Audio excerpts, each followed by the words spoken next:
And what are the different compatibilities? So you've got the performer would impress the connector, but they may not impress the authority or the expert. Is that how it works? They may not. They may not.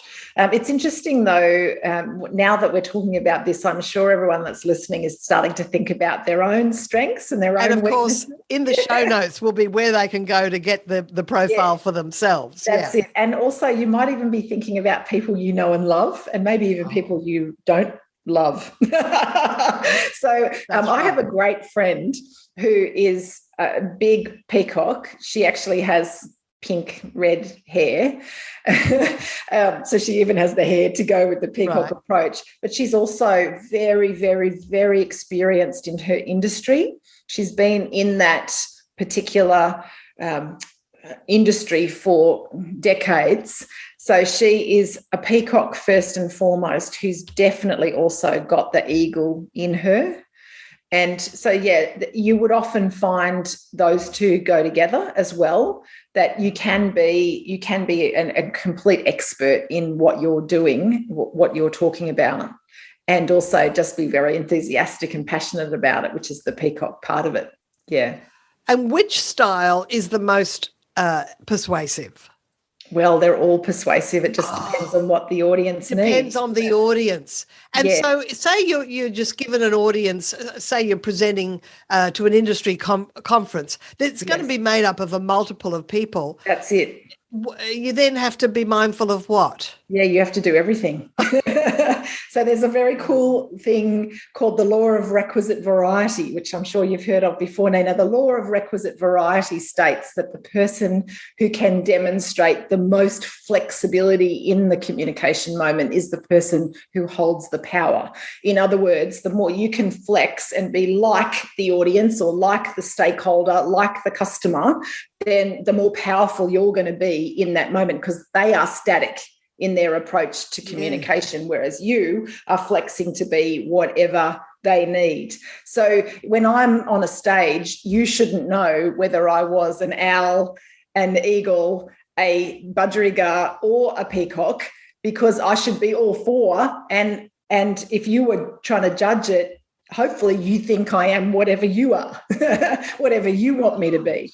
Yeah, and we have a combination, of course. So you're not just going to be strong in one. That would be very rare for someone to be very strong in one type. So we're talking at the moment about what if you're a peacock or what if you're an eagle, but actually you're more likely to have a strength in, could even be three of the approaches. Quite a few people who have assessed themselves more recently have found that they had three of them were very strong and one was less strong.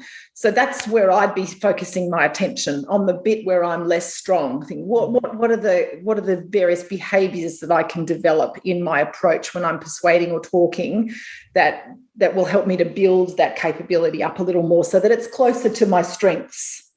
And, of course, one of the areas where, middle managers, people managers may have to demonstrate influence and persuasion is perhaps they have to present either to the board or to senior managers.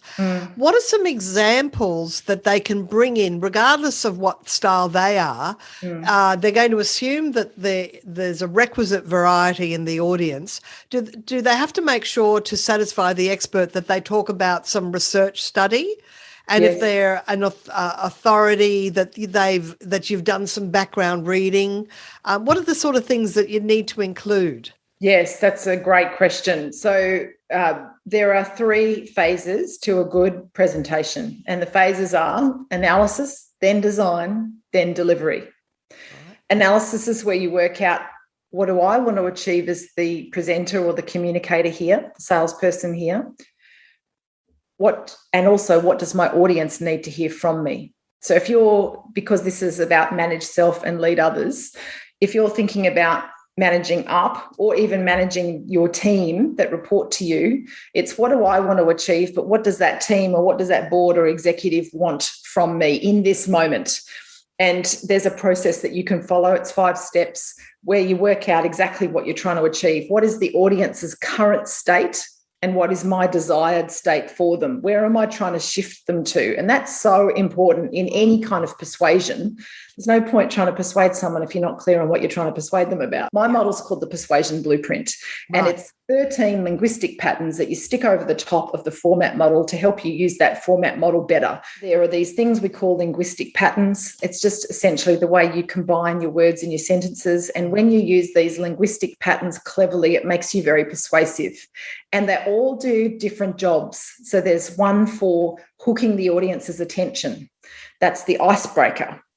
Oh, yes. So, Nina, you know this, of course. The icebreaker is a 3-step process where you hook the audience's attention, introduce yourself, and then link to your content. So this is how you start a meeting, how you start a training course. It's the best way of beginning something. Now, if you were an owl, your icebreaker needs to have some sort of interesting data in it. If you were an eagle, the icebreaker is probably a story about where you were competent in a situation and overcame some sort of obstacle, and it proves how credible you are. If you're a budgie, then your icebreaker is its sole purpose is to build rapport with the audience. So you wouldn't say something that was stressful or challenging to an audience. You'd think of perhaps a story of something that makes people feel good. And then if you're a performer, or a peacock, you're more likely to tell, again, some sort of a story that is more about you showing off and achieving something grand. So it depends, you see, every single one of those linguistic patterns can be used depending on who's in the audience. You would tailor it to make sure that you hooked them. Well, I can see that all your content is so robust and so deep.